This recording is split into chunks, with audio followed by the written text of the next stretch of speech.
We are standing in front of the first atomic bomber, the Enola Gay, a storied B-29 which carried the revolutionary atomic bomb to the enemy. Gathered here are a group of key men representing both the project personnel in the theater and the Air Corps. It was this group and this airplane which outmoded present warfare.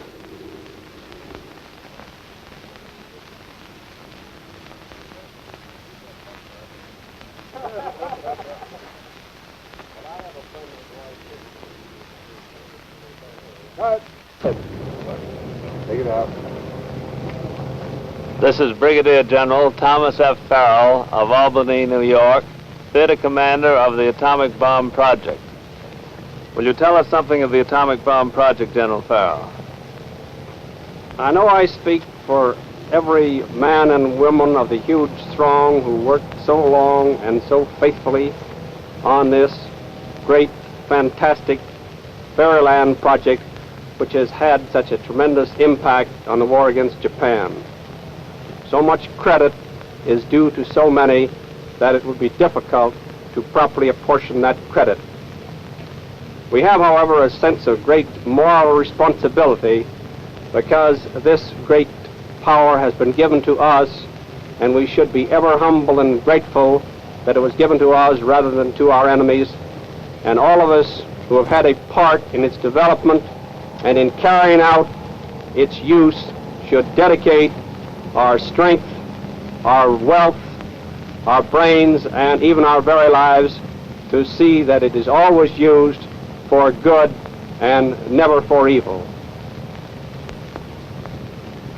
Right. This is Captain William Sterling Parsons, United States Navy, of Fort Sumner, New Mexico. Captain Parsons made the original trip with the atomic bomb ship Enola Gay as weaponeer. He is in the theater as scientific head of the atomic bomb project. Captain Parsons, will you tell us briefly the story of your trip from takeoff to target? After a photographing session that made us feel like a Hollywood premiere, we got off at about 3 o'clock in the morning in darkness and headed for Iwo Jima, which we reached about sunrise. We made certain adjustments and tests on the bomb during that flight. We then headed for the Empire, and the weather improved as we went along.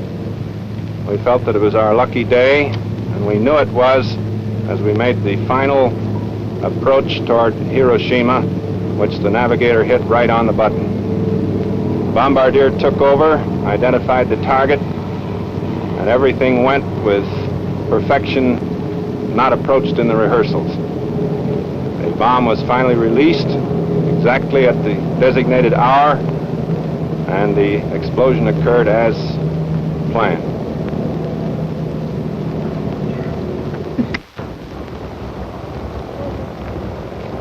This is Colonel Paul Tibbets of Miami, Florida, commander of the Atomic Bomb Group. Colonel Tibbets, will you tell us some of your reactions over the target? Well, as the bomb left the airplane, we took over manual control, made an extremely steep turn to try and put as much distance between ourselves and the explosion as possible.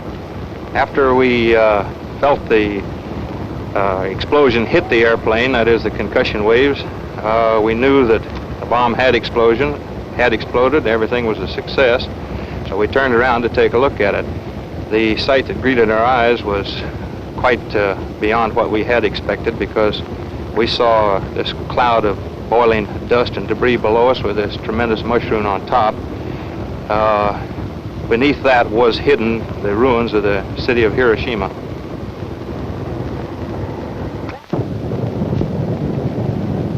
This is Commander Frederick L. Ashworth, United States Navy, of Wenham, Massachusetts, technical member of the crew in the second atomic bomb raid.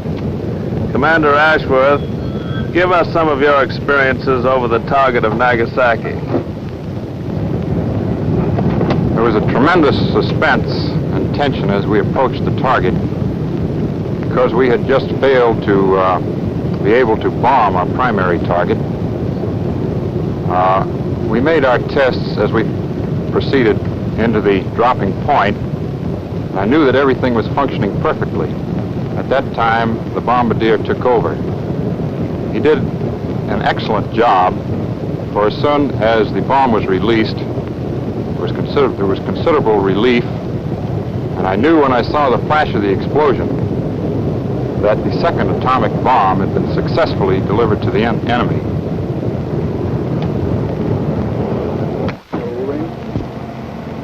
This is Major Tom Fairby of Marksville, North Carolina, bombardier of the first atomic bomber. Major Fairby, will you give us some of your reactions over the target of Hiroshima? My navigator had me perfectly lined up with the target. When I clutched in with my sight, I could clearly see the city of Hiroshima within my bomb sight.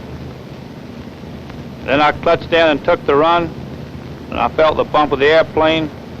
I was greatly relieved because I knew the unit had gone from the airplane that we had successfully delivered. It meant so much to the Army Air Forces, American science and industry.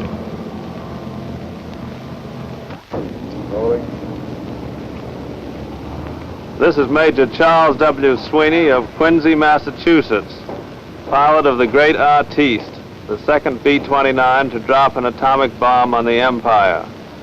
Major Sweeney, give us some of the details of the whole flight. We were briefed on, of course, a primary and a secondary target as usual. We took off and the flight was uneventful except for some weather on the way up. The primary target was located, and we made 3 runs on it, but were unable to get into it. Commander Ashworth and I held a little conference with the bombardier and the navigator, and we started for the secondary target, which was Nagasaki, at which time the flight engineer told us we had just 1,300 gallons of gasoline left. We picked our route into the secondary target and dropped it on Nagasaki. We were very relieved to have it go. Much more relieved when we saw the tremendous flash and knew that it had functioned. At that point, we hit the road for Okinawa, the first petrol station.